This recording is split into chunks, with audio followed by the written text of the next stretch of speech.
செய்வோம். அன்பு மிரக்கும் வல்ல பரலோக பிதாவே, மகிழ்ச்சியான அந்த வேலைக்காக சோதரிக்கிறோம். நாங்கள் நிற்பதும் நிர்மூலமாக நிற்பதும் கர்த்தருடைய கிருபையே. உடைய இரக்கங்களுக்கு முடிவில்லை. அவை காலத்தோறும் புதிதாக இருப்பதற்காக ஸ்தோத்திரம். ஆதாம் ஏவாளே அதிகாலையிலே பகலில் குளிர்ச்சியான வேளையிலே அவர்களை தேடி வந்தீரே. ஆதாமே ஆதாமே, நீ எங்கே இருக்கிறாய் என்று கேட்டு அவனோடு கூட பேசினீரே. மனதோடு ஸ்தோத்திரிக்கிறோம். எங்களோடு கூட பேசுகிற தெய்வம் நீங்கள், எங்களோடு கூட உரையாடுகிற தெய்வம். முதலாவது உங்களுடைய பாதத்தை பற்றி விழுந்து உங்களுடைய பாதத்தை தொட்டு உங்களுடைய வார்த்தையை கேட்டு அந்த நாளை தொடங்கும் போது கர்த்தர் எங்களுக்கு எல்லா காரியங்களையும் வாய்க்கப்படுகிறீர், எல்லா தேவைகளையும் சந்திக்கிறீர், எல்லா விதமான பிரச்சனைகளுக்கும் தீர்வு கொடுக்கிறீர். இரவில் உண்டாகும் பயங்கரத்துக்கும் பகலில் பறக்கும் அம்புக்கும் இருளில் நடமாடும் கொள்ளை நோய்க்கும் மத்தியானத்தை பாழாக்கும் சங்காரத்துக்கும் நீ பயப்படாதிருப்பா என்ற வார்த்தையின்படி நடத்துகிறீர். உமக்கு ஸ்தோத்திரம் ஆண்டுகிறேன். சிங்கக்குட்டிகள் தாட்சியடைந்து பட்டினியாய் கிடக்கும் கர்த்தரை தேடுகளுக்கோ ஒரு நன்மையும் குறைபடாது சொன்னிற, ஒரு குறைவிடாதபடி கிருபையாக காத்துள்ளோம். இந்த நாளில் ஒரு நல்ல செய்தி எங்கள் வாழ்க்கையில் வரட்டும். நல்ல திருமண வாழ்க்கைக்கான ஒரு செய்தி வரட்டும். குழந்தை பேருக்கான ஒரு செய்தி வரட்டும். கர்த்தர் அப்படி நடத்த போகிறத ஸ்தோத்திரம்.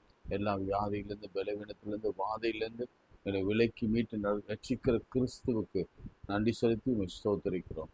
இயேசுவின் நாமத்தில் ஜெபிக்கிறோம் நல்ல பிதாவே, ஆமென். நேசரே உம் திருப்பாதம் அமர்ந்து நிம்மதி நிம்மதியே. இந்த பாடலை பாடுங்க. நேசரே உம் திருப்பாதம் அமர்ந்து நிம்மதி நிம்மதி, ஆர்வமுடனே பாடி துதிப்பே ஆனந்தமே. ஆர்வமுடனே பாடி துதிப்பேன் ஆனந்தமே. அடைக்கலமே அதிசயமே ஆராதனை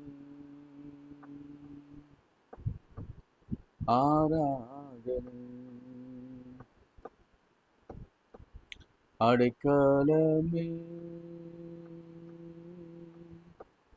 அதிசயமே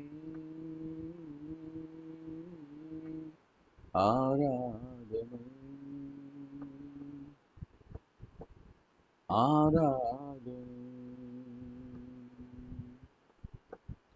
உம்மல்ல செயல்கள் நினைத்து நினைத்து உள்ளமே பொங்குதையா. உம்மல்ல செயல்கள் நினைத்து நினைத்து உள்ளமே பொங்குதையா. நல்லவரே நன்மை செய்தவரே நன்றி நன்றியா. நல்லவரே நன்மை செய்தவரே நன்றி நன்றியா. வல்லவரே நல்லவரே ஆராதனை ஆராதனை.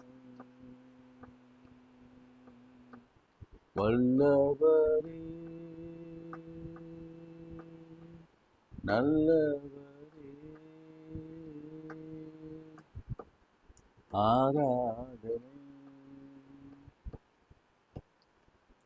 ஆராதனை. எத்தனை இன்னல்கள் என் வாழ்வில் வந்தாலும் உம்மை பிரியேனையா. எத்தனை இன்னல்கள் என் வாழ்வில் வந்தாலும் உம்மை பிரியேனையா. இரத்தமே சிந்தி சாட்சியாய் வாழ்வே நிச்சயம் நிச்சயமே. இரத்தமே சிந்தி சாட்சியாய் வாழ்வே நிச்சயம் நிச்சயமே இரட்சகரே இயேசுநாதா ஆராதனை ஆராதனை இரட்சகரே இயேசுநாதா ஆராதனை ஆராதனை. கையிலே உயர்த்தி அத்தனை இன்னல்கள் வந்தால் உம்மை பிரியன் ஐயா, இரத்தமே சிந்தி சாட்சியாய் வாழ்வேன். நிச்சயம் நிச்சயமே ஆண்டவரே, எங்கள் இன்னல்களிலிருந்து விடுதலை கொடுக்கிறவனே, எங்கள் வியாதியிலிருந்து, எங்கள் இடுக்கண்களிலிருந்து எங்களுக்கு விடுதலை கொடுக்கிறவர் நேர். எங்களுடைய கூக்குரலை கேட்கிறவர் நேர். எங்களுடைய தேவைகளை சந்திக்கிறவர் நேர். எங்கள் கர்ப்ப பிறப்பை ஆசீர்வதிக்கிறவர் நேர். எங்கள் கர்ப்ப பிறப்பை கொடுக்கிறவர் நேர். ஆண்டவரே, பெற பண்ணுகிறவர் நேர். பெற செய்யாமல் இருப்பேனோ என்று சொன்னவர் நீர். ஆண்டவரே, நிச்சயமாகவே முடிவு உண்டு, உன் நம்பிக்கை வீண் போகாது என்று சொன்னவர் நீர். அப்பா, உன் விசுவாசம் உன்னை ரட்சித்தது, நீ போகலாம் என்று சொன்னவர் நீர். ஆண்டவரே, சமாதானத்தோடு போ, வேதனை நீங்கி சுகமாய் இரு என்று சொன்னவரே, நேர் வழியாய் நடத்தி வந்தவரே, ஸ்தோத்திரிக்கிறோம். நலம்பலம் ஒன்று சொல்லக்கூடாது என்று வேதத்தில் நாங்கள் வாசிக்கிறோமே. ஆண்டவரே, எங்கள் விசுவாசத்தினாலே நீதிமான் பிழைப்பான் என்று வேதம் சொல்கிறபடியே நாங்கள் விசுவாசத்திலே பிழைக்கும்படியான கிருபைகளை தருவீராக. எண்ண முடியாத காரியங்களை செய்கிறவரே, அதிசயங்களை செய்கிறவரே, நாங்கள் கேட்கிறதற்கு மேலாக கொடுக்கிறவரே, நான் எந்த வழியிலே கேட்டாலும் நீர் மாற்று வழியிலே அதனை நிறைவேற்றுகிறவரே. ஆண்டவரே, வியாதிகளை மாற்றுகிறவரே, குறைகளை நீக்குகிறவரே, கேன்சர்களை குணமாக்குகிறவரே, சாவுக்கு ஏதுவான யாவற்றையும் சரியாக்குகிறவரே. ஆண்டவரே, பள்ளத்தில் இறங்குகிற எங்களை தூக்கி எடுத்து நிறுத்தி கண்மலை மேலே உயர்த்துகிறீரே, நடைகளை உறுதிப்படுத்துகிறவரே, உம்மை ஸ்தோத்தரிக்கிறோம். அப்பா, பிரிந்தவர்களை ஒன்றாக இணைய பண்ணுகிறவரே, உம்மை ஸ்தோத்தரிக்கிறோம். எங்கள் சரீரத்தில் இருக்கிற அவயவங்களை ஒவ்வொன்றா ஒவ்வொன்றா ஒவ்வொன்றா அதை தொட்டு குணமாக்குறவரே, உம்மை ஸ்தோத்தரிக்கிறோம். உம்மை தொட்டாலேயும் போதும், அது குணமாகும் என்று நம்புகிறோம். 12 வருடமா, 38 வருடமா, 48 வருடமா, 100 வருடமா, 40 வருடமா, 400 வருடமா, எந்த காரியங்கள் சாபமாக இருந்தாலும் அந்த காரியத்திலே கர்த்தர் ஒரு ஆசீர்வாதத்தை கொடுக்கிறவரே, உங்களுடைய ப்ராவிடன்ஸ்க்காக உம்மை ஸ்தோத்திரிக்கிறோம். உங்களுடைய ப்ரொடெக்ஷனுக்காக உம்மை ஸ்தோத்திரிக்கிறோம். ஆண்டவரே, இந்த நாளிலும் கூட பற்பல தேவைகளோடு இந்த பிள்ளைகள் சமாதானம் இல்லாமல் இந்த சமூகத்தில் வந்திருக்கிறபடினாலே, அழுகையோடு வந்திருக்கிறபடினாலே, கண்ணீரோடு வந்திருக்கிறபடினாலே, கண்ணீரை கழிப்பாக மாற்றுகிறவரே உம்மை ஸ்தோத்திரிக்கிறோம்.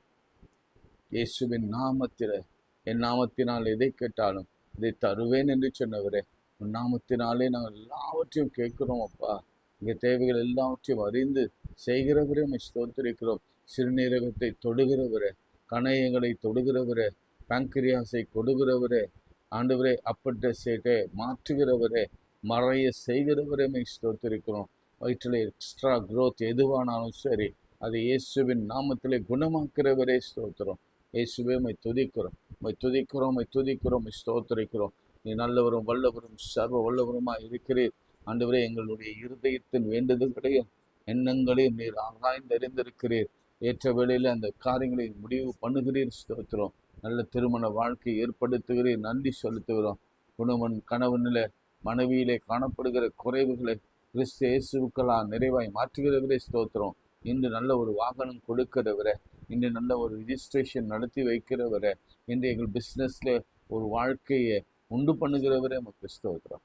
இயேசுவின் நாமத்தில் ஜெபிக்கிறோம் நல்ல பிதாவே, ஆமென். பிரியமானவர்களே, யோர்தான் அதை பற்றி நம்ம சிந்தித்து வருகிறோம். அதில் எவ்வளோ யோர்தான் கரையில் நடந்த நிகழ்வுகள் திருமறையில் இருந்தால் அதிலிருந்து சிலவற்றை எடுத்து ஒவ்வொரு நாளும் ஒவ்வொரு வாக்குத்தத்தமாக ஆண்டவர் கொடுத்து வருகிறார். முதல் நாள் நான் அவங்களை செட்டில்மெண்ட். இன்னைக்கு ஆவியானவர் சில சில புதிய புதிய வார்த்தைகளிலே நம்மையோடு பேசி கொண்டிருக்கிறார். ஃபர்ஸ்ட் செட்டில் பண்ணுவேன், அலைந்து திரிந்தது போதும், செட்டில்மெண்ட். ஒரு குவியலாய் நிற்க பண்ணி 30 லட்சம் பேரை அவர் நடந்து கடந்து போகிற வரைக்கும் அந்த தண்ணி ஒரு குவியலாய் நின்றது. இரண்டாவது, எலியா, கரியர், வேலை, எலிசா. ஐயோ ஆண்டவரே, இஸ்ரவேலுக்கு ரதமும் குதிரையுமா இருந்தவரை நான் என்ன பண்ணுவேன், எங்க போவேன்? மேலிருந்து சால்வை இறங்கி வந்தது. அந்த சால்வையை பிடித்து அடித்து எலியாவின் தேவன் எங்கே என்று கேட்ட பொழுது கர்த்தர் அந்த யோர்தானை பிளக்க பண்ணினார். அது தரை வழியாக கடந்து போய் 32 அற்புதங்களை செய்து அவனுடைய கரியரை கர்த்தர் நிலைப்படுத்தினீர். அவனுக்கு ஒரு வீடு, எலிசாவுக்கு ஒரு வீடை கொடுத்து, எலியா எலிசா இந்த இருவருடைய அற்புதங்களை பார்க்கிற போது வியக்கிற அற்புதங்களை செய்தீர். அதற்காக நன்றியோடு ஸ்தோத்திரிக்கிறோம் என்று நாம இரண்டாவது பகுதியை நம்ம பார்த்தோம். இன்றைக்கு 5ஆம் அதிகாரம் 2 ராஜாக்கள் 5ஆம் அதிகாரம் 1ஆம் வசனத்திலிருந்து 2 Kings chapter 5. சீரிய ராஜாவின் படைத்தலைவனாகிய நாகமான் என்பவன் தன் ஆண்டவனிடத்தில் பெரிய மனுஷனும் எண்ணிக்கைக்கு உள்ளவனுமாயிருந்தான். அவனை கொண்டு கர்த்தர் நல்ல கவனிங்க, சீரியா ராஜாவின் படைத்தலைவனாகிய நாகமானை கொண்டு கர்த்தர். இங்க ஏன் இதை 2 முறை அழுத்தி சொன்னா, இஸ்ரவேலின் ராஜா படைத்தலைவன் அல்ல, இவன் சீரிய ராஜாவின் படைத்தலைவன். யாரையும் அவர் உயர்த்த முடியும் நம்ம நினைக்கிறோம். நம்ம ஆண்டவர் நமக்கு மாத்திரம்தான் என்று நாம் நினைக்கிறோம், இன்க்ளூசிவா நினைக்கிறோம். நோ, அப்படி பார்த்தா கஷ்டம். இந்த உலகத்தில் இருக்கிற யாவும் கர்த்தருக்கு சொந்தம். கர்த்தர் எவரையும் உனக்கு கொடுக்கிறாரோ, எவரை அழைக்கிறாரோ, எவரை தேர்ந்தெடுக்கிறாரோ, எவரை அவர் ஆசீர்வதிக்கணும்னு முடிவு பண்றாரோ அவர்களை ஆசீர்வதிப்பார். இங்க சீரியா தேசத்தில் இருக்கிற ராஜாவின் படைத்தலைவனாகிய ரொம்ப பெரிய பெரிய பெரிய பதவி உள்ளவன என் ராஜன், என் தேவாதி தேவன் ரட்சிப்ப கட்டளை கொடுத்தார். அவர் தெரிந்தெடுத்தல பாருங்க. ஃபார் எக்ஸாம்பிள், ஒரு அன்பு சகோதரன், இந்து சகோதரனை அவர் உயர்ந்த பதவியில போய் அவரையெல்லாம் வைத்திருக்க முடியும், கொண்டு போய் வைக்க முடியும். நம்முடைய இஸ்லாமிய சகோதரனை உயர்ந்த இடத்துல கொண்டு போய், உயர்ந்த பதவியில கொண்டு போய் நிறுத்த வைக்க முடியும். பௌத்த சமயம் அந்த மாதிரி உலகத்துல ஆண்டவரை ஏற்றுக்கொண்டவர்கள், ஏற்றுக்கொள்ளாதவர்கள், ஏத்திஸ்டுகளை அவர் தான் உயர்த்துகிறார். அதனால நாம ரொம்ப இன்க்ளூசிவா இல்லாம நம்ம தான் ஆண்டவர் அப்படின்னா இல்லாம, அது அப்படின்னா பார்த்தா நம்மளை விட அவங்களதான் ஆண்டவர் ரொம்ப ரசிக்கிறார் என்றால் பார்க்கலாம். மகாபராக்கிரமசாலியா இருந்த அவனுக்கு குஷ்டரோகம் இருந்தது. இங்க இன்னொரு லெசன் நான் சொல்றேன், இது நல்லா கவனிச்சுக்கோங்க. எவ்வளவு பதவி, எவ்வளவு பட்டம், எவ்வளவு பெரிய பொறுப்பு, எத்தனை பலசாலியாக இருந்தாலும், எத்தனை அழகாக, எத்தனை ஹைட்டாக இருந்தாலும், பெரிய பெரிய மாளிகையில வாழ்ந்தாலும், பேலஸ்ல வாழ்ந்தாலும், ராஜாவின் அடுத்த ஸ்தானத்துல இருந்தாலும், வியாதி என்பது எல்லாருக்குமானது. அது எல்லாருக்கும் வரும்.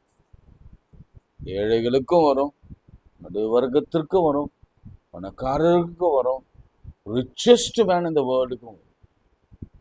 ஐயோ அவன் தான் பயங்கர ரிச்சஸ்ட் மேன் இந்த வேர்ல்ட், அவனுக்கு வியாதியே வராதுன்னு பார்த்தா நோ, வரும். எவரையும் மேன்மைப்படுத்த அவரால், எவரையும் சிறுமைப்படுத்த அவரால், அவருடைய அனுமதி இல்லாமல் யாருக்கும் எதுவும் நிகழவே முடியாது. நீங்க புரிஞ்சுக்கொள்ளணும். நிறைய பணம் இருக்கு, எனக்கு ஒண்ணுமே தொடாது அப்படின்னு பார்த்தா நிச்சயம் தொடும். நிறைய டயபெட்டிக் பார்த்தீங்கன்னா பணக்காரருக்கு தான் இருக்குது. ஏன்னா இப்போ ஏழைகளுக்கும் நிறைய பிளட் ப்ரெஷர் பணக்காரங்களுக்கு தான் ஒரு காலத்தில் இருந்தது. இப்போ எளிதாக ஏழைங்களுக்கும் மிடில் கிளாஸ் பீப்புளுக்கும் நிறைய வருகிறது. நிறைய ஹார்ட் இஷ்யூஸ் கொரோனா சமயத்தில். ஏழை பணக்காரன் உயர்வு தாழ்வு எதுவே இல்லாம ஆண்டவர் எல்லாரையும், அவர் நீதியின் சூரியன், அவர் சூரியன் கீழ் இருக்கிற எல்லாரும் சமமாய் பார்க்கிறவர். அதனால ரெண்டாவது ஒரு ஆலோசனை லெசன் என்னன்னா, நான் ரொம்ப பெரிய ஆளு, எனக்கு ஒண்ணுமே வராதுன்னு நினைக்காதீங்க. நீ எவ்வளவு பெரிய ஆளா இருந்தாலும், நான் எவ்வளவு பெரிய ஆளா இருந்தாலும், வியாதி இன்னெவிட்டபிள் வந்துதான் ஆகும். சரிங்களா? ரெண்டாவது, ஆனா இதுல கொடுமையான வியாதி, மரணத்துக்கு எதுவான வியாதி. For example cancer. அதனால பாவம் தான் செய்தாங்க அப்படிலாம் இல்லை. நான் ஒரு ஒரு சகோதரரை பத்தி பார்த்துருந்தேன், ஒரு சாட்சி பார்த்துருந்தேன். அவர் சிகரெட் பிடிக்கிறதுல அதெல்லாம் கேன்சர்,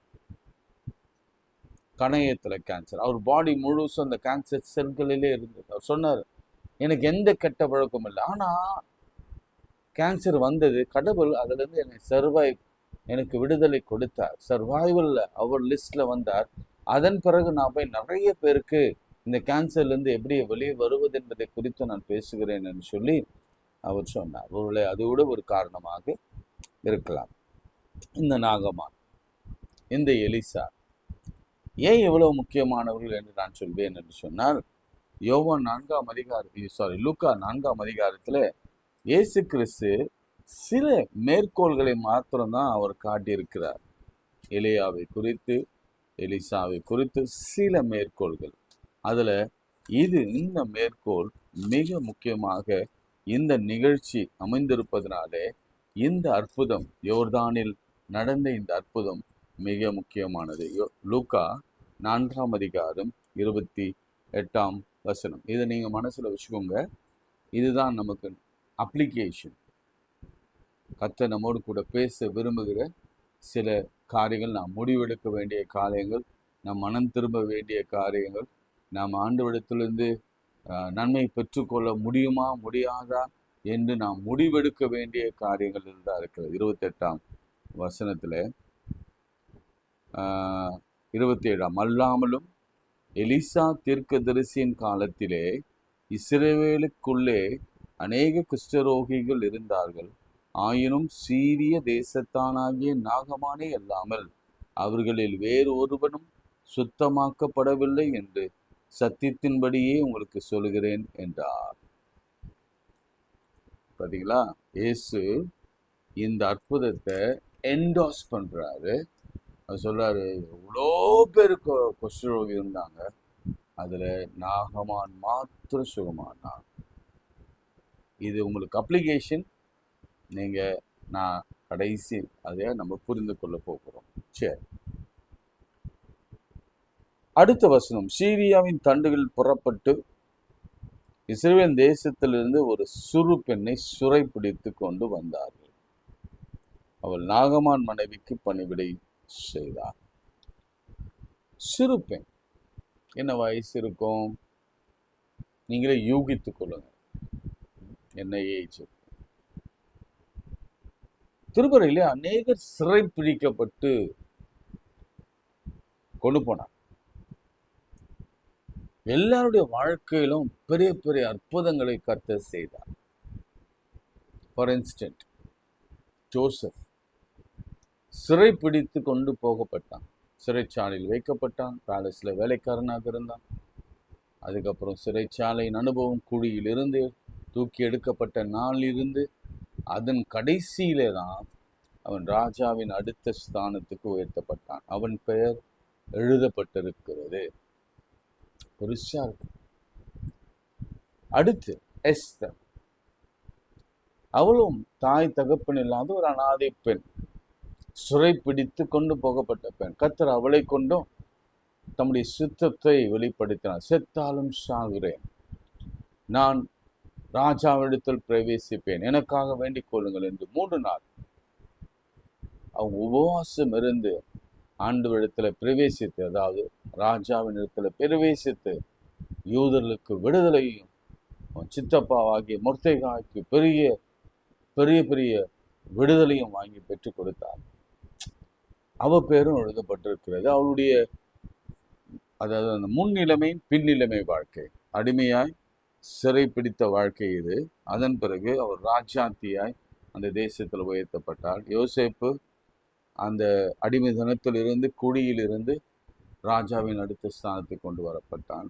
3வது தானியேல், ஷாத்ராக் மேஷாக் ஆபேத்நேகோ, அதில் விசேஷமாக தானியேல் சிறை பிடித்து கொண்டு போகப்பட்டான். கர்த்தர் அவனை அவருடைய திட்டத்திற்கு அவர் பயன்படுத்தி அவனை உயர்ந்த இடத்துல கொண்டு போவார். இந்த சுருப்பினை பற்றி நமக்கு ஒரு செய்தியும் இல்லை. அன்னேம்டு ஒரு பெயர் கூட வைக்கல. ஆனா அந்த சிறு பெண்ணுடைய நிலைமையை நாம கொஞ்சம் சிந்தித்து பார்க்க வேண்டும். என்ன சிறு பெண் என்ன செய்யும்? நிச்சயமாக அந்த சிறு பெண்ணுடைய தாய் தகப்பன்மார் அவளை மிஸ் பண்ணுவாங்க. 1. 2வது, ஒருவேளை போர்ல அந்த தாய் தகப்பன் இறந்திருக்கலாம். 2வது ப்ராபபிலிட்டி. 3வது, இந்த சிறு பெண் அப்பா அம்மா இல்லாம எவ்வளவு வருத்தத்தோடு அவ இருப்பா என்பதை நீங்க நம்ம சிந்தித்து பார்க்க வேண்டும். அவளுக்கு என்ன சொல்றது, ஒரு ப்ரொடெக்ஷன் இல்லை, வயசு பொண்ணு, வளர்ற பொண்ணு, அவளுக்கு ஒரு எதிர்காலம் இல்லை, ஒரு திருமணம் நடக்குமான்னு தெரியாது. இப்போ ஒரு பேலஸ்ல, அதுவும் நாகமான் வீட்டில் அவ வேலைக்காரையா இருக்கிறார். ஒரு காலத்துல ஒரு செல்ல மகளாக பெற்றோருக்கு அவள் இருந்தாள். அவள் வச்சதுதான் அந்த வீட்டில் மகாராணி மாதிரி வாழ்ந்தா. ஆனால் இப்பொழுதோ அவள் அவங்க சாப்பிட்ற பிளேட்டை கழுவுறா, ட்ரெஸ்ஸை துவைக்கிறா, அதை மடித்து வைக்கிறா, வீட்டை கூட்டுறா. இதுதான் வாழ்க்கை, இதுதான் வாழ்க்கை. அவள் செய்த காரியத்தை நம்ம பார்த்தோம்னா நிச்சயமாக அவளுடைய பெயரை கர்த்தர் ஆவியானவர் எழுதி இருக்க வேண்டும். ஆனாலும் எழுதப்படவில்லைனாலும் சரி, நான் சொல்லுவேன், இந்த 3 நபர்கள் எப்படி இருந்தாங்களோ, முடிவில் கவர்னராக ராஜாத்தியாக அவங்க மாறினாங்களோ, பெரிய பெரிய பதவிக்கு போனாங்களோ, அதே போலதான் இவளும் சென்றிருக்க வேண்டும் என்று நான் உறுதியாய் நம்புகிறேன். நிச்சயம் பண்ணியிருப்பார் ஆண்டவர். நமக்கும் இதுல ஒரு செய்தி இருக்கிறது. நாமும் குடும்பங்களிலே சிறைப்பட்டு இருக்கிறோமா, அல்லது நம்ம வேலை தளத்திலே இந்த பெண்ணை போல நாம் இருக்கிறோமா? ஊழியத்தின் பாதையிலே ஒரு காலத்துல நல்லா இருந்தோம், ஆனா இப்போ அடிமைதன வீட்டிலே வாழ்ந்து கொண்டிருக்கிறோமா? அப்பா அம்மா மகிழ்ச்சியான ஒரு குடும்பத்தோடு வாழ்ந்து கொண்டிருந்தோம், இன்னைக்கு அப்பா அம்மா இல்லாம, மகிழ்ச்சியும் இல்லாம, எதிர்காலம் இருட்டோட வேதனையோட, எதுவும் எனக்கு இல்லை அப்படின்ற ஒரு நிலையில தள்ளப்பட்டிருக்கிறோமா? நமக்கும் ஒரு நல்ல காலம் வரும். நமக்கும் கர்த்தர் ஒரு எதிர்காலத்தை வைத்திருக்கிறார். அவருடைய திட்டத்திலே நாகமான் மாத்திரம் அல்ல, சீரிய படைத்தலைவனாகிய நாகமான் மாத்திரம் அல்ல, அவருடைய திட்டத்திலே பேர் தெரியாத என்னையும் உன்னையும் கூட உங்களையும் கூட அவர் உயர்த்த அவர் காத்து கொண்டிருக்கிறார். எங்க பேர் எழுதலைன்னா என்ன? பேரா முக்கியம். ஆண்டவருக்காக ஏதாவது செய்து ஆண்டவருக்காக வாழ்வதெல்லாம் முக்கியம். நம் பேர் போடுவது நமக்கு ஒன்றும் பெரிய பெரிய பெருமையை கொண்டு வராது. எங்க நம்ம ஆண்டவர் பேர் எழுதணும்? ஒருவேளை நான் எப்படி யோசிக்கிறேன், பரலோகத்துல இவள் பெரிதா மதிக்கப்பட்டவளாக இருக்க வேண்டும். ஏன்னா அவளுடைய பெயர், அவருடைய வாழ்க்கையில அவள் செய்த காரியம் அவ்வளவு பெரிய காரியம். நான் சொல்லிட்டு வரும்பொழுது உங்களுக்கு அது எவ்வளவு ஆச்சரியத்தை கொடுக்கும் என்பதை உங்களுக்கு புரிந்து கொள்ள முடியும். நம்ம பல வேளைகளில நாகமான் இந்த சிறு பெண்ணை சின்னதா தொட்டுட்டு போயிடுவாங்க. நானும் அப்படிதான் பண்ணியிருக்கிறேன், சின்னதா. ஆனா இவள் செய்தது பெரிய செயல். ஒரு சின்ன பெண்ணுக்கு எவ்வளவு பெரிய ஞானம் இருக்குமா, எவ்வளவு பெரிய ப்ராட் மைண்ட் இருக்குமா, எவ்வளவு பெரிய விஷன் இருக்குமா, எவ்வளவு பெரிய ஆண்டவரை பற்றிய ஒரு புரிதல் இருக்குமா அப்படின்னு நான் வியந்தேன். சொல்ல போறேன், உங்களுக்கு அதை பத்தி சொல்ல போறேன். 3ஆம் வசனம், அவள் தன் நாச்சியாரை பார்த்து, என் ஆண்டவன் சமாரியாவில் இருக்கிற தீர்க்கதரிசியிடத்தில் போவாரானால் நலமாயிருக்கும், அவர் அவருடைய குஷ்டரோகத்தை நீக்கி விடுவார் என்றார். இந்த சிறு பெண்ணை பற்றி இன்னொரு சின்ன ஒரு காரியம். இந்த நாகமான என்ன பண்ணியிருக்கணும், இந்த சிறு பெண்ணுடைய பெற்றோர்களை அழித்து அல்லது அவர்களை சிறை பண்ணி இந்த பெண்ணை கைதியாக கொண்டு வந்திருக்க வேண்டும். நானா நீங்களா இருந்திருந்தா என்ன பண்ணியிருப்போம், இந்த வீட்டில் அடிமையா இருந்திருந்தா என்ன பண்ணியிருப்போம். இந்த நாகமானுக்கு குஷ்டரோகம் வருது, இதுதான் ஸ்டார்ட் ஆகுது. அவருக்கு எந்த இடத்துல குஷ்டரோகம் வந்தது அப்படின்னு சொல்லப்படலை. ஆனால் அவர் நல்லா இருக்கார், திடகாதமாக இருக்கிறாரு, சண்டைக்கெல்லாம் இப்போ தான் போயிட்டு வந்திருக்கிறாரு, ராஜா இடத்துல கூட போய் நிற்கிறாரு. ஆனால் ஸ்டார்டிங் ஸ்டேஜ். எப்பொழுதுமே குஷ்டரோகம் எங்கே ஆரம்பிக்கும் உங்களுக்கு தெரியுமா? எனக்கு தெரியல, சயின்டிஃபிக்காக எனக்கு தெரியல, எந்த இடத்துல ஆரம்பிக்கும் என்று எனக்கு தெரியல. ஆனால் நான் கேள்விப்பட்ட வரைக்கும் ஒரு வெள்ளையா தழும்பா ஆரம்பிக்கும், அது ஸ்டார்ட் ஆகும், ஏதோ ஒரு பாகத்தில் ஸ்டார்ட் ஆகலாம், முகத்தில், மேபி ஃபர்ஸ்ட் இந்த முகத்தில் ஸ்டார்ட் ஆகலாம், அல்லது மறைவான உடலிலே மறைவான பாகங்களிலே அது தொடங்கலாம். அந்த இடத்துல சுத்தமாக மரத்து போய் சென்சேஷனே இல்லாமல் அந்த இடத்துல ஒரு மாதிரி செல்கள் எல்லாம் இறந்து போகலாம். அது கொஞ்சம் கொஞ்சமாக பரவும். அந்த காலத்தில் அது பயங்கரமான கொடுமையான ஒரு வியாதி, உங்களுக்கு தெரியும். சரி, இந்த இடத்துல நிறுத்திட்டு ஒரு சின்ன சேஞ்சுக்காக ரொம்ப வெளியில் கொஞ்சம் போகலாம்.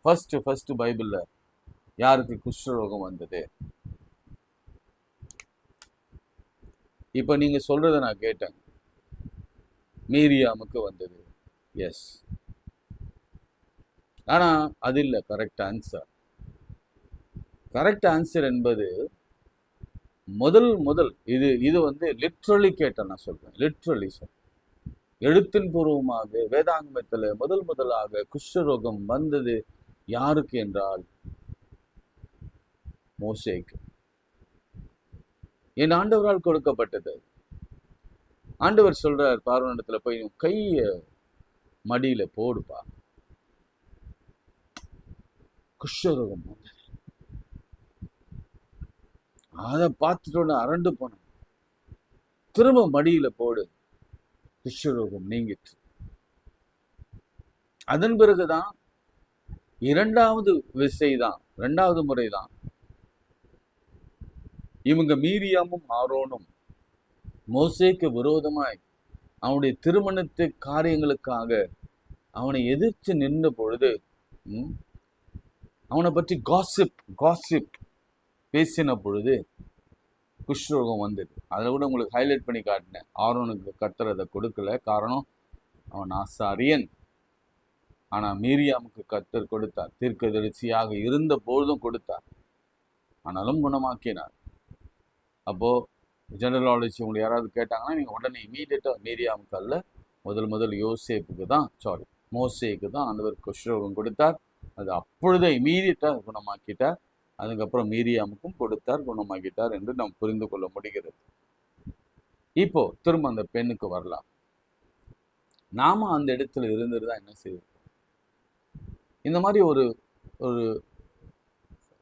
வீட்டில் பேசிக்கிறாங்க, ஒரு பெரிய வீட்டில், அரண்மனை மாதிரி இருக்கிற ஒரு வீட்டில், சரி, ஒரு ராஜாவின் அடுத்த ஸ்தானத்தில் இருக்கிற வீடு எவ்வளோ பெருசாக இருந்திருக்கும். அப்போ சொல்லுவாங்க, என்ன இது ஒரு மாதிரி தேம்பல் மாதிரி இருக்கு, இதில் உங்களுக்கு ஏதாவது சென்ஸ் இருக்கா அப்படின்லாம் அந்த அம்மா அவங்க ஒய்ஃப் பேசுவாங்க. அந்த அவரு போய் கண்ணாடியில் பார்ப்பாரு, அவர் தொட்டு பார்ப்பாரு, குத்தி பார்ப்பாரு, இப்படி பண்ணி பார்ப்பாரு, அப்படி பண்ணி பார்ப்பாரு. அப்போ எல்லாருக்கும் டவுட் வரும், ஓ, இது அதுதான் சரும வியாதி, இது குஷ்டரோகம் தான் என்று அவர்களுக்கு தெரிய வரும். நானா இருந்தா என்ன பண்ணியிருப்பேன் தெரியுமா? சீரியஸ்லி, நீங்க கடந்த வாரங்கள்லாம் எனக்கு இருந்த கோபங்கள்லாம் உங்களுக்கு தெரியும். உங்களுக்கும் அந்த கோபங்கள் தொற்றி இருக்கும்னு நினைக்கிறேன். நானா இருந்தா என் எதிரிக்கு இப்படி வந்திருந்தா அவன் அப்படியே சாகணும், நாற்றம் எடுத்து சாகணும். அவன் அவன் கண்ணெல்லாம் வெளியே வரணும். ஒரு தடவை ஜோமனெல்லாம் உங்களுக்கு ஞாபகம் இருக்கும். அவன் கண்ணெல்லாம் நீங்கள் பிடுங்கி போடுங்க, காக்கை வந்து கண்ணை பிடுங்கட்டும், அவன் மேலேருந்து கீழே வந்து உடல் சிதறி போகட்டும்.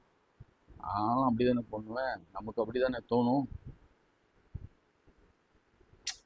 இந்த அம்மா பார்த்தீங்களா, இந்த குழந்தை, இந்த சின்ன பெண்ணு கொஞ்சம் கூட பிட்டர்னஸ் இல்லாம மன்னிக்கிற குணத்தோட, யாரு இந்த மாதிரி ஒரு பெண்ணை நீங்க வாழ்க்கையில பார்த்திருக்க முடியாது. அதனாலதான் சொல்றேன், மன்னிக்கிறது. மீதி எல்லாருடைய ஸ்லேவ்ல வாழ்க்கையில கூட நீங்க ஓரளவுக்கு சில குவாலிட்டிஸ் பார்க்கலாம். இந்த குவாலிட்டி தான் இந்த சிறு பெண் சிறு வயதுல எவ்வளவு பெரிய பெருந்தன்மையா நடந்து கொள்கிறது. சரி, அவன் எஜமான ஆயிட்டான், கர்த்தர் அவனை குணமாக்கட்டும். அதனாலதான் நான் சொன்னேன், அதனாலதான் அவள் இந்த மூவரை காட்டிலும், யோசேப்பை காட்டிலும், தானியேலை காட்டிலும், எஸ்தரை காட்டிலும் அவர் உயர்ந்து நிற்கிறார். இவந்தோ அவளுடைய முடிவை குறித்து எழுதப்படாமல் போனாலும் என்ன குறித்து, என்னை பொறுத்த வரைக்கும் நான் சொல்வேன், அவளை கர்த்தர் உயர்ந்து உயர்ந்து உயர்த்தி உயர்த்தி வைத்திருப்பார். ஏன்னா இன்னொரு விஷயமும் சொல்றேன், அது மாத்திரம் இல்லை, அவருக்கு அந்த பிட்டர்னஸ் இல்லை, அந்த ஃபர்கிவ்னஸ் இருந்தது. எல்லாத்துக்கும் மேல அவளுக்கு ஒரு காரியம் இருந்தது. அவர் சொல்றா, என் ஆண்டவர் சமாரியாவில் இருக்கிற தீர்க்கதரிசி இடத்தில் போவாரானால் நலமாயிருக்கும், அவர் இவருடைய குஷ்டரோகத்தை நீக்கி விடுவார் என்றார். வேரஸ் ராஜா என்ன சொல்றான்னு பார்க்கலாம். கொஞ்சம் வாங்க, இந்த பக்கம் வாங்க, கொஞ்சம் அடுத்த பக்கம். இஸ்ரவேல் ராஜா அந்த நிருபத்தை 7ஆம் வசனம் நிருபத்தை வாசித்த போது அவன் தன் வஸ்திரங்களை கிழித்து கொண்டு, ஒரு மனுஷனை அவன் குஷ்டரோகத்தினின்று நீக்கிவிட வேண்டும் என்று அவன் என்னிடத்தில் நிருபம் அனுப்புகிறதற்கு கொல்லவும் உயிர்ப்பிக்கவும் நான் தேவனா? இவன் என்னை விரோதிக்க சமயம் தேடுகிறான் என்பதை சிந்தித்து பாருங்கள். இஸ்ரவேலின் ராஜா தன் வஸ்திரங்களை கிழித்து கொண்ட செய்தி தேவனுடைய மனுஷனாகிய எலிசா கேட்ட பொழுது, ராஜா அவனுக்கு இஸ்ரவேலிலே ஒருத்தர் தீர்க்கதரிசி இருக்கிறார், இஸ்ரவேலிலே ஒரு கர்த்தர் இருக்கிறார், அவர் குஷ்டரோகத்தை நீக்குவாள் என்று ஒரு இளம் பெண், ஒரு சிறைப்பட்டு போன பெண் சொல்வாள்னா, விசுவாசித்து சொல்வாள்னா, இந்த ராஜா, இவருடைய பேர் என்ன தெரியுமா? ஜெரோபியாம்.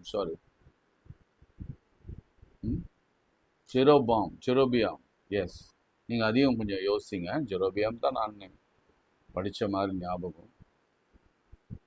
ஜெரோபியாம், ஏன்னா நீங்க அந்த 2ஆம் அதிகாரத்துல இதே ராஜா காலத்துல தான் எலிசா ஒரு அற்புதம் செய்யறாரு. இதே ராஜா பீரியட்ல தான் 2ஆம் அதிகாரம் 19ஆம் வசனத்துல அற்புதம் நடக்குது பாருங்களேன். பின்பு அந்த பட்டணத்தின் மனுஷர்கள் ஏசாவை நோக்கி, இதோ எங்கள் ஆண்டவன் காண்கிறபடி இந்த பட்டணம் குடியிருப்புக்கு நல்லது, தண்ணீரோ கெட்டது, நிலமும் பாழ் என்றார். அப்பொழுது அவன் ஒரு புது தோண்டி எடுத்து அதில் உப்பு போட்டு கொண்டு வாருங்கள் என்றான். அதை அவனிடத்தில் கொண்டு வந்தார்கள். அவன் நீர் ஊற்றண்டைக்கு போய் உப்பை அதிலே போட்டு, இந்த தண்ணீரை ஆரோக்கியமாக்கினேன், இதில் இனி இதனால் சாவு வராது, நிலமும் பாழாயிராது என்று கர்த்தர் சொல்லுகிறார். எலிசா சொன்ன வார்த்தையின்படியே அந்த தண்ணீர் இந்நாள் வரைக்கும் இருக்கிறபடியே ஆரோக்கியமாயிருந்தது. எங்க இந்த அதிசயத்தை அவன் கேட்டிருக்க மாட்டானா? தண்ணீர் ஆரோக்கியமாக்கினார் தீர்க்கதரிசி. கர்த்தரின் ஜீவனை கொண்டு, கர்த்தராலே தண்ணீரை, அதாவது சாவுக்கு ஏதுவான பாழான தண்ணீரை நீரூற்றுல உப்பை போட்டு, என்ன காம்பினேஷன் புரியல. அது அவனுக்கு தெரிஞ்சிருக்குமா? தெரிஞ்சிருக்காது. இந்த சிறு பெண்ணுக்கு தெரிஞ்சது கூட அந்த பெரிய ராஜாவுக்கு தெரியலையே. சட்டையை கிழித்து கொண்டு நானா அப்படி நானா அவர் கேட்கிற, நான் உன்னை யாரையா சொன்னது? அந்த பெண் யார சொன்னா? இஸ்ரவேலின் தேவன். அழகா சொல்றார், இஸ்ரவேலின் தேவன் சமாரியாவின் தீர்க்கதரிசியில் போவாரா இருக்கனானா அந்த குஷ்டரோகத்தை நீக்கி விடுவார் என் ஆண்டவர். ஏனென்றால் சமாரியாவின் அந்த தீர்க்கதரிசி என் ஆண்டவரை, என் தேவனை, என் கர்த்தரை பின்பற்றுகிறவர், அவராலே அனுப்பப்பட்டவர். இதுதான் வித்தியாசம்.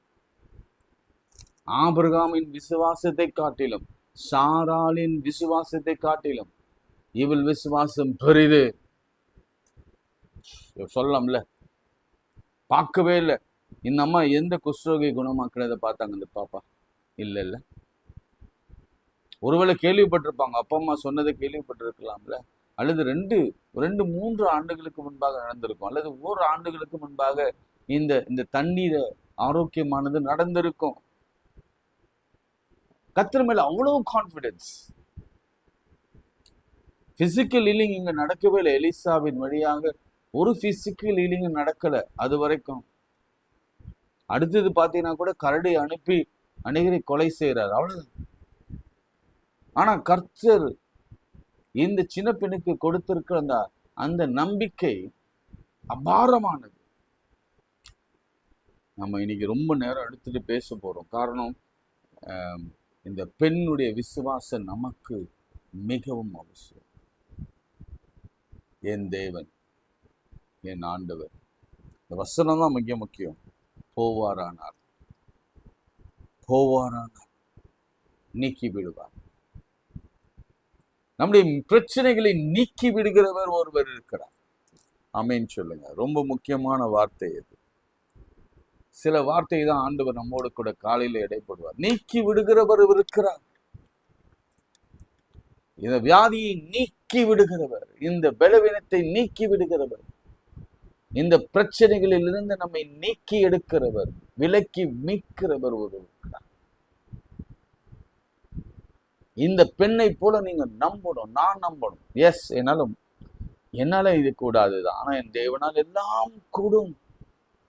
இஸ்ரவேலின் தேவனால் எல்லாம் கூடும். அது அந்த அந்த அந்த அந்த அசைக்க முடியாத பிளைண்ட் விசுவாசம் நமக்கு அவசியம். கண்மூடித்தனமான ஒரு நம்பிக்கை. சரிங்க, நீங்க எப்படியே சொல்றீங்க. இப்போ இந்த ஆள் இவ்வளவு கஷ்டப்பட்டு எப்படி போனான்னு தெரியுங்களா? ராஜாவத்துல போறான். போன உடனே ராஜா கேட்கிறார், அப்படியா? ஐயோ, அவருக்கு ரொம்ப சந்தோஷம். ஏன்னா ஒரு நல்ல வேலைக்காரனை மிஸ் பண்ண விரும்பல. ஓ அப்படியா சொன்னா அந்த பொண்ணு, அவளையும் அப்படியா சொன்னா, அவன் சொன்னது நிச்சயமா என்று ஆராயலாம் இல்லை. உடனே என்ன செய்த தெரியுமா? கூட்ஸ் வண்டி மாதிரி அவ்வளவு திங்ஸா சேரியட்ல, மாற்று வஸ்திரம், அதெல்லாம் சொல்ல நேரம் இல்லை. அவ்வளோ பொண்ணு, அவ்வளோ வெள்ளி, மாற்று வஸ்திரம்லாம் கொடுத்து லெட்டரை வர டைப் அடிச்சு அதில் சீலை போட்டு நேராக போய் இந்த ராஜாவை போய் பாரு, எவ்வளவு வேலை நடக்குது பாருங்க இந்த பெண்ணால. ஒரு வேலை இதெல்லாம் அவர் போயிட்டு, நாகமான் போயிட்டு எலிசா விடத்துல சுகம் பெறாம திரும்பி வந்திருந்தா முதல் பலி திரும்பி வரவே வேணாம், அங்கிருந்து செய்தி அனுப்ப போயிடும், அந்த பொண்ணை கொன்றுறா அப்படின்னு சொல்லுவாங்க. இவ்வளவு அச்சுறுத்தல்கள் மத்தியில ஒரு பொண்ணு எவ்வளவு விசுவாசமா இருந்தா பாருங்க.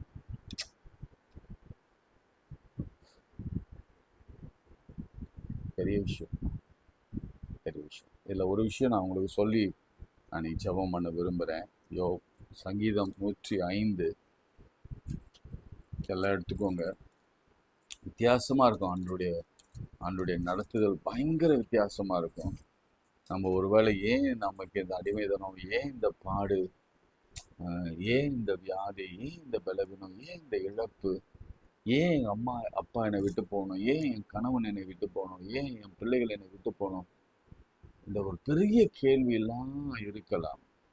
என்னடா இவ்வளோ தூரம் பேசணும், ஏன் யோர்தானே வருதுன்னா உங்களுக்கு தெரியும், யோர்தான் வரப்போகுது. யோர்தானில் நீ மூழ்கி அந்த வசனத்தை நான் வாசித்து நாங்கள் போகிறேன். அப்போ எலிசா என்ன சொல்கிறாரு? ஆள் அனுப்பி அவனிடத்துல நீ போய் யோர்தானிலே 7 தரம் ஸ்நானம் பண்ணு, அப்பொழுது உன் மாம்சம் மாறி நீ சுத்தமாவாய் என்று சொல்லப்போன ஹீலிங். இந்த நாள் ஹீலிங். ஆனாலும் முதல்ல எங்க ஹீலிங் வேணும்னா நம்ம உள்ளத்துல ஒரு ஹீலிங் வேணும். நம்ம இருதயத்துல ஒரு சிந்தையில ஒரு ஹீலிங். ஆண்டவர் சொன்னார்ல லூக்கா 4ஆம் அதிகாரத்துல, நாகமான் மாத்திரம், எத்தனையோ குஷ்டரோகிகள் இருந்தான், ஆனால் நாகமான் மாத்திரம், குஷ்டை விட்டுங்க, ஸ்பிரிச்சுவலா நமக்கு பல ஹீலிங் அவசியமா தேவைப்படுகிறது. ஸ்பிரிச்சுவலா ஹீலிங் இருக்கு, அதுல நம் பேர் ஆண்டவர் எழுதுகிறார். இன்னொரு விஷயம் சொல்றேன், எத்தனையோ பெண்கள் இருக்கும் பொழுது அந்த சிறு பெண்ணை ஆண்டவர் காண்பித்து, இப்படிப்பட்ட ஒரு விசுவாசம் உங்களுக்கு, ஒரு கடுகு, சிறு கடுகளவு விசுவாசம், இந்த சிறு பெண் அளவு விசுவாசம் இருந்தாலும் மலையே பார்த்து பெயர்ந்து போ, அல்லது குஷ்டரோகமே நீ விலகிப்போ, அல்லது நீ வியாதியே மரணமே விலகிப்போ, பிசாசே விலகிப்போ என்று நீ இயேசுவின் நாமத்தினாலே அறிக்கையிட்டு விசுவாசித்தா அது அப்படியே ஆகும். கர்த்தர் நம்முடைய வார்த்தையை அவர் உறுதிப்படுத்துவார். ஆமென். நான் காலையிலிருந்து சொல்றேன், நம்முடைய வார்த்தையை அவர் நிலைப்படுத்துவார். நிறைய பேர் இடத்துல ஜோமனும்படி வருவாங்க, சொல்லுவாங்க, ஐயா நீங்க ஜோமனுங்கன்னா 100% என் ஆண்டவர் மேல 100க்கு மேல இருந்தாலும் சொல்லுவேன் 100%. இது சாவுக்கு ஏதுவான வியாதி அல்ல, குழந்தையே நிற்காது, இல்ல குழந்தை அடுத்த வருஷமே பிறக்கும், அல்லது வேலையை கிடைக்காது, ஆனா உனக்குன்னு வேலை வாய்ப்பு உண்டாகும், கடனை அடைக்க முடியாது, இல்ல அடைக்க முடியும், கர்த்தர் எப்படியாவது ஒரு வகையில உனக்கு ஒரு பணத்தை கொண்டு வந்து கொடுப்பார். இந்த சிறுப்பின் விசுவாசம் நமக்குள் வரணும். 105 வசனம் 17-18 அவருக்கு முன்னால ஒரு புருஷனை அனுப்பினார். யோசேப்பு சிறையாக விற்கப்பட்டார். அவருடைய திட்டத்தில சிறைச்சாலையும் உண்டு, சிறைச்சாலை அனுபவம் உண்டு. அவருடைய திட்டத்துல வியாதியும் உண்டு, வியாதியிலிருந்து வெளியே வரவும் அவருடைய திட்டத்துல இடம் உண்டு. அவருடைய திட்டத்துல லேட்டா திருமணம் நடக்கும், ஆனா நிச்சயம் நடக்கும், அது சிறப்பா நடக்கும், அதுவும் அவருடைய திட்டம் தான். அவர் திட்டத்துல 5 வருஷம் கழிச்சு குழந்தை பிறக்கும், அதுவும் ஒரு திட்டம் தான். அது மகிமையான அன்னாளுக்கு அளித்தது திட்டம். அது 38 வருஷமா படுத்து இருக்கிறவனுக்கும் திட்டம் உண்டு, 12 வருஷமாய் பெரும்பாடுள்ள பெண்ணுக்கும் ஒரு திட்டம் உண்டு. ஏதோ ஒரு காரியம் மகிமையா. அடுத்த வசனம், அவன் கால்களில் விலங்கு போட்டார். பாருங்க அவசியம் எப்படி பாருங்க, ஆண்டவருடைய ப்ராவிடன்ஸ் பாருங்க. காலில் விலங்கு போட்டு ஒடுக்கினார்கள். அவன் பிராணனை இரும்பில் அடைக்கப்பட்ட, அவன் பிராணனா அவனுடைய ஜீவன், அவனை சிறையில வைத்திருந்தார்கள். கர்த்தர் சொன்ன வார்த்தை நிறைவேறும் அளவும் அவருடைய வசனம் அவனை புடமிட்டது. கர்த்தருடைய சொன்ன வார்த்தை நிறைவேறும் அளவும் அவருடைய வசனம் புடமிட்டது. சில வேளைகளே நீங்க கண்ணீரோ விதைத்து தான் ஆகணும். காரணம் என்ன தெரியுமா? கம்பீரத்தோடு அடுக்க வேண்டும். ஒருவேளை நீங்க இடுக்கமான வாசல்ல பிரவேசித்தான் ஆகணும். காரணம், கர்த்தர் உன்னை விசாலமான இடத்துல கொண்டு போய் நிறுத்த போகிறார். நீங்க கதறி கதறி கூவணும், கர்த்தர் உங்களை களிப்புல மகிழ பண்ணுவார். குஷ்டரோகம் வந்தாலும் வரணும், அது ஆரம்ப ஸ்டேஜில் கர்த்தர் கண்டறிந்து அதற்கு ஒரு தீர்வையும் அவர் கொடுப்பார். கேன்சர் சில நேரங்களில் நம்ம எதிர்பார்த்திராத நம்முடைய இனத்திற்கு, நம்முடைய மக்களுக்கு, நம்முடைய பிள்ளைகளுக்கு, பெற்றோருக்கு அல்லது எல்லாருக்கும், அவங்க ஒண்ணுமே தவறு பண்ணியிருக்க மாட்டாங்க, நிச்சயம் பண்ணியிருக்க மாட்டாங்க, வரும். அதுவும் அவருடைய திட்டத்துல ஒன்று. அதுல இருந்து விடுதலை கொடுத்து அவனை சிறையில் இருந்து வெளியில கொண்டு வருவார். வசனம் புடமிடும்படியா. ஏன் கேட்க முடியுமா? தானியேலுக்கு ஏங்க அந்த சிறை ஸ்லேவ் அனுபவம், எஸ்தருக்கு ஏன் அந்த சிறை அனுபவம், ஏன் இந்த பெண்ணுக்கு சிறை அனுபவம், ஏன் இந்த யோசேப்புக்கு அந்த பாடு? திட்டம், ஆண்டவருடைய திட்டம். அது நிறைவேறுகிற காலம் வருகிற பொழுதுதான் நம்மாலே ஊர்ஜிதமாய் சாட்சியாய் எழும்பி நின்று சொல்ல முடியும், என் ஆண்டவர் விலங்கில இருந்தேன். என் பிராணனை இரும்புல வைக்கப்பட்டிருந்தது. இதெல்லாவற்றையும் கடந்து கர்த்தர் என்னை ராஜஸ்தானத்திலே அமர வைத்திருக்கிறார். நான் அடிமை பெண்ணாக இருந்தேன். அப்பா அம்மா எல்லாம் அனாதையாக இருந்தேன். கர்த்தர் என்னை ராஜாத்தியாக அமர வைத்தார். இதோ இந்த சிறு பெண்ணுக்கு அதுக்கப்புறம் என்ன நடந்ததுன்னே தெரியாது. ஆனா கர்த்தர் உயர்த்தி அழகு பார்த்திருப்பார். அந்த நாகமான் அந்த சிறு பெண்ணை தெய்வத்திற்கு இணையாக இல்லை. ஏன்னா அவன் சொல்லிட்டான், நல்ல யூஸ்ஃபுல்லா ஃபர்ஸ்ட் கிளாஸா சொன்னான், நான் இனி எந்த தெய்வத்தையும் வணங்க மாட்டேன், ஆனா நான் விசுவாசிக்கிறேன். அந்த பெண்ணுக்கு அத்தனை பெரிய இடத்தை கொடுத்து அந்த பெண்ணை நிச்சயம் சிங்காசனத்தில் வைத்திருப்பான். கண்டிப்பாக கண்டிப்பாக. ஏன்னா அவர் ரொம்ப நல்லவன். சொல்லப்படாத சில காரியங்களையும் கர்த்தர் செய்வார். எழுதப்படாத சில ரகசியங்களையும் கர்த்தர் நம் வாழ்க்கையில நடத்துவார். ஆண்டவரே, இந்த வேலைக்காய் ஸ்தோத்திரிக்கிறோம். இந்த பல பல காரியங்கள் எங்களோடு பேசுகிறோம். தான் தான் தான் தான் என்று பேசுகிறோம். வார்த்தை நிறைவேறும் வரைக்கும், வசனம் நிறைவேறும் வரைக்கும் நீர் எங்களை புடமிடுகிறீர். ஸ்தோத்திரம். 105 சங்கீதம் 17-18 வசனம் நிறைவேறும் வரை எங்களை நீர் புடமிட்டு சங்கிலினாலும் விருப்பினாலும் எங்களை நீர் அடைத்து வைக்கிறீர். ஆனாலும் எங்களை நீ கை விடுகிறதில்லை. மரணத்துக்கு ஏதுவா எங்களை விடுகிறதில்லை. எங்களுடைய குற்றங்களை நீர் பார்க்கவில்லை. கர்த்தர் சொன்ன வார்த்தை நிறைவேறும் அளவும் அவருடைய வசனம் புடமிட்டது. ஒரு நாள் வரும், ராஜா ஆள் அனுப்பி அவனை கட்டவிழ்க்க சொன்னான்.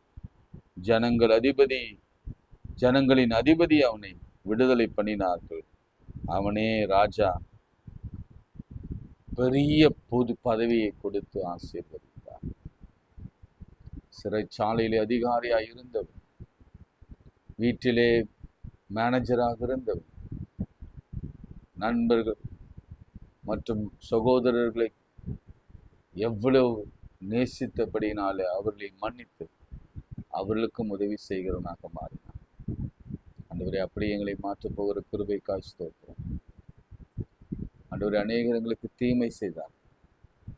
சொல்லுங்க, கையிலே வைத்து நிறைய பேர் தீமை செய்தார். அந்த தீமைக்கு நாங்கள் நன்மை செய்கிறவர்களாக எங்களை மாற்றும். உளமாற சொல்லுகிறோம். ஆண்டவரே, அவங்களுக்கு நீங்கள் கெடுதல் பண்ணாதீங்க, அவங்கள அடிக்காதீங்க, அவங்கள நாங்கள் மன்னிச்சிடும். இந்த பிட்டர்னஸ், கசப்பை எங்களிருந்து எடுத்து போகிறோம். உள்ளத்துலேருந்து சொல்கிறோம். ஆண்டவரே, நான் சொல்கிறேன், அவங்கள ஒன்றுமே பண்ணாதீங்கப்பா, நல்லா வைத்துக்கொள்ளுங்க. அவங்க தெரிஞ்சு செய்யட்டும், தெரியாமல் செய்யட்டும், எங்களை ஒடுக்க நினைக்கட்டும், எங்களை சிறைப்படுத்தட்டும், எங்களை அழிக்க நினைக்கட்டும், மனசார வாழ்த்துறோம். சுப்பா, எல்லாம் சேர்ந்து வாழ்த்துங்க. உங்கள் மாமியாராக இருக்கலாம், மாமனாராக இருக்கலாம், உங்கள் நாத்தனார் இருக்கலாம், உங்கள் கணவனாக இருக்கலாம், பிள்ளைகளாக இருக்கலாம், உங்கள் வேலைத்தளத்தில் உங்கள் உயர் அதிகாரியாக இருக்கலாம். வாழ்த்துங்க. இந்த சிறு பெண்ணிலேருந்து நம்ம கற்றுக் கொடுக்குற பாடம் அதுதான். வாழ்த்துங்க. நன்மையை தீமையினால் வெல்லுங்க. ஆண்டவரே, தாவே, நாங்கள் மன்னிக்கிறோம். தீமையை நன்மையினால் நாம் வெல்லலாம். தீமையை நன்மையினால் நாம் வெல்லலாம். ஆண்டவரே, எங்களுக்கு தீமை செய்தால் நாங்களும் அவர்களுக்கு நாங்கள் நன்மை செய்ய போகிறோம். அவளுக்காக ஜெபிக்கிறோம். யோபு தன் சிநேகிதருக்காக ஜெபித்த போது கர்த்தர் அவன் சிறையிருப்பை மாற்றினார். எங்கள் சிறையிருப்பை மாற்றினார். இன்னைக்கு ஒரு வித்தியாசமான அனுபவத்தோடு இதை நாம் கேட்கிறபடினாலே, நாம் மனக்கசப்பெல்லாம் எடுத்து போட்டபடினாலே, நம்ம இயேசு நமக்காக இன்னைக்கு ஒரு பெரிய காரியங்களை செய்ய போகிறோம். என் நாமத்தினால் இதை கேட்டாலும் தருவேன்னு சொன்னார். இயேசுவின் நாமத்தினாலே கேட்கிற எங்கள் ஜீவனின் நல்ல பிதாவே, ஆமென். God bless.